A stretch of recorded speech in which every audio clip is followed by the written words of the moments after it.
Student آج ہم نے پڑھنا ہے کلاس 6 کا چیپٹر نمبر 10 شیخ سعدی کے اقوال، جس میں ہم نے سب سے پہلے پڑھنا ہے تدریسی مقاصد، یعنی کہ اس سبق کے پڑھنے کا مقصد کیا ہے۔ اس سبق کے پڑھنے کا مقصد بچوں کو قول، یعنی کہ جو کسی بزرگ کے قول آ جاتے ہیں، بات چیت آ جاتی ہے، کہاوت آ جاتی ہے، ضرب المثل جیسا کہ چادر دیکھ کر پاؤں پھیلاؤ، ایسے کوئی ایسے مثالیں آ جاتی ہیں جن کو بندہ دیکھ کر اس سے سبق سیکھنے کی کوشش کرتا ہے۔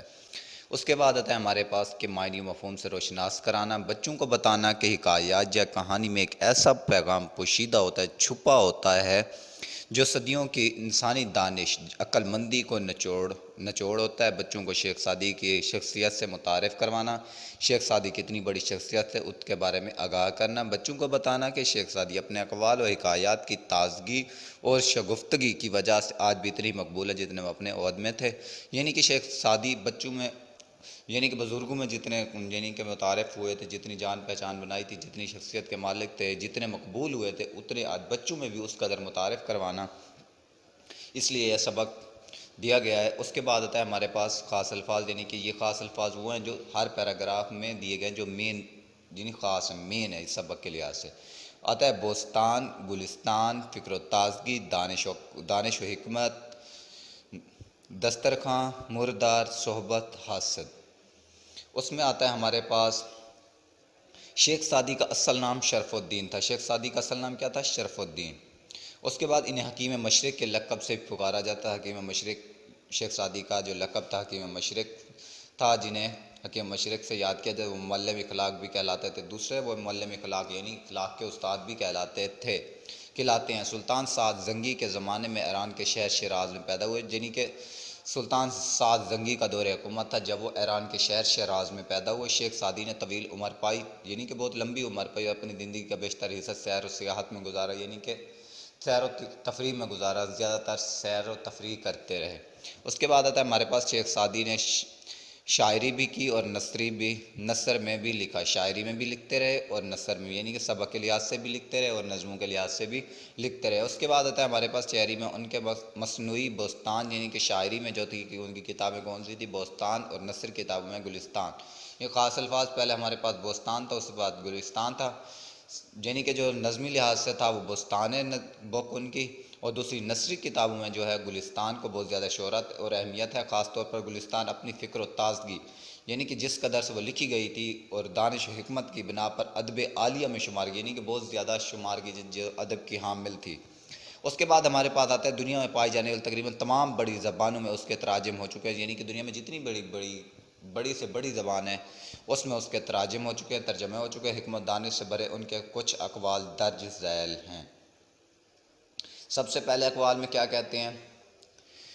دنیا کا مال زندگی کے آرام و سکون کے لیے، نہ کہ زندگی مال جمع کرنے کے لیے، یعنی کہ دنیا کا مال جو ہے زندگی کے آرام و سکون کے لیے ہے، بلکہ زندگی مال جمع کرنے کے لیے نہیں۔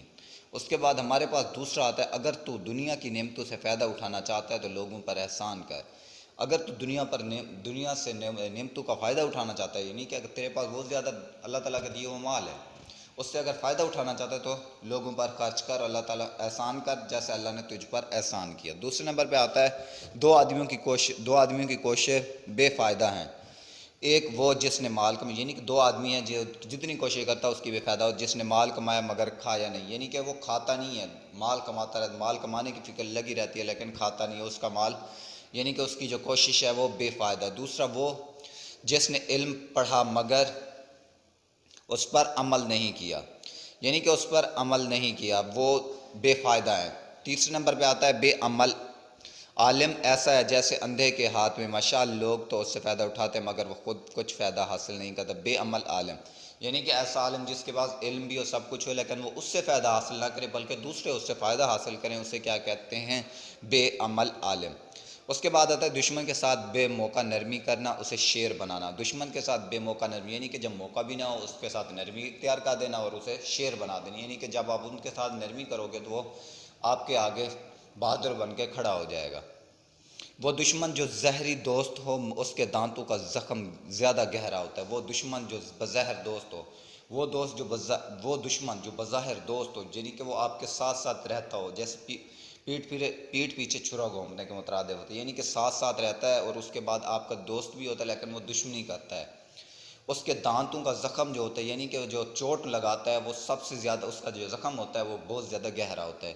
دیوار کے پیچھے بھی بات کرتے وقت ہوشیار رہ ہو سکتا ہے کہ صرف دوسری طرف دشمن کان لگا کر سن رہا ہو۔ کیوں کہتے ہیں دیوار کے پیچھے؟ یعنی کہ اگر آپس میں بات کر رہے ہو تو ایسے بات کرو کہ دوسرے دیوار تک، یعنی کہ ایک کمرے سے دوسرے کمرے تک بھی بات نہ جائے۔ اس میں کیا کہتا ہے کہ شاید وہ دوسری کمرے والا یعنی کہ دیوار کے ساتھ کان لگا کے سن رہا ہو۔ اس کے بعد آتا ہے اگرچہ معاف کرنا اچھا ہے لیکن لوگوں کو ستانے والوں کے زخم پر مرہم نہ رکھ، یعنی کہ اس میں یہ کہتا ہے کہ معاف کرنا اللہ تعالیٰ کی صفت ہے، لیکن لوگوں کو ستانے والوں کے زخم پر مرہم نہ لگے، یعنی کہ جو ظالم ہے اس کے زخم پر مرہم نہ رکھ۔ اس کے بعد آتا ہے بری عادت والا انسان اپنی بری عادت کی وجہ سے ہمیشہ مصیبت میں پھنسا، جس کی عادت بری ہوتی ہے وہ ہمیشہ اپنی بری عادت کی وجہ سے پھنسا رہتا ہے۔ اس کے بعد آتا ہے ہمارے پاس 10 آدمی ایک دسترخوان پر اکٹھے بیٹھ کے کھا سکتے مگر 2 کتے ایک مردار کو مل کر نہیں کھا سکتے۔ 10 آدمی جو ہوتے ایک دسترخوان پر اکٹھے بیٹھ کر کھا سکتے، لیکن جو 2 کتے ہوتے ایک مردہ کو مل کر نہیں کھا سکتے۔ اس کے بعد سب سے بڑا بد نصیب وہ ہے جو لوگوں کو ستاتا ہے، کیونکہ جب اس پر مصیبت پڑے گی تو اس کا کوئی دوست نہ ہوگا۔ اس کے بعد آتا ہے ہمارے پاس جب بری صحبت میں بیٹھتا ہے، بری عادتوں میں بیٹھتا ہے، اس کی سوچ بھی کبھی اچھی نہیں ہوگی، یعنی کہ جو بری صحبتوں میں بیٹھا ہے تو اس کی سوچ بھی ہوگی بری ہوگی۔ اس کے بعد آتا ہے حسد کے لیے بد دعا کرنے کی ضرورت نہیں۔ حاسد جو ہوتا ہے، جو حسد کرنے والا ہوتا ہے، اس کے لیے بد دعا کی ضرورت نہیں، وہ پہلے ہی اپنی حسد کی آگ میں جل رہا ہے۔ کتا دنیا کی ذلیل ہستی میں شمار ہوتا ہے مگر حق و شناس کتا نہ شکر انسان سے بہتر ہے۔ کتا دنیا کی ذلیل ترین ہستی میں شمار ہوتا ہے مگر یعنی حق شناس کتا، یعنی کہ وہ کتا جو کچھ نہ کچھ پہچان رکھتا ہو، وہ اس انسان سے بہتر ہے جو نہ شکرا ہو۔ امید کرتا ہوں آپ کو یہ لیکچر سمجھ آیا ہوگا۔ اگلے لیکچر کا انتظار کیجیے۔ اللہ حافظ۔